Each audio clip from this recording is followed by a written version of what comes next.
Hello guys, abangan natin ang prinsesa ng City Jail. Malapit na talaga ito. Mabulgar ang mga pinakatatagong lihim ni Divina.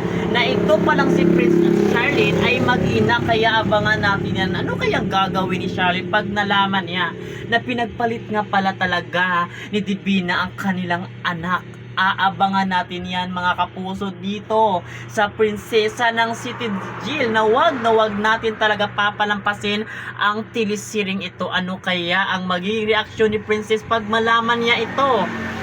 Alam naman natin si Princess talaga nung bata pa siya, gusto talaga niya makita ang kanyang ina, pero ngayon na malaman niya na ang tunay niyang ina ay si Charlene pala dahil pinagpalit ito ni Divina, ano kaya ang pwede nang gagawin dito sa kontrabida na si Divina? Kaya abangan natin ito mga kapuso, kasi paganda na ang teleserye ito na tiyak wag natin ito papalampasin tuwing hapon mga kapuso. Kaya ano pang ginagawa niyo? Lagi lang kayong makatutok sa telesiring kinaabangan natin tuwing hapon. At yun lang, maraming salamat mga kapuso.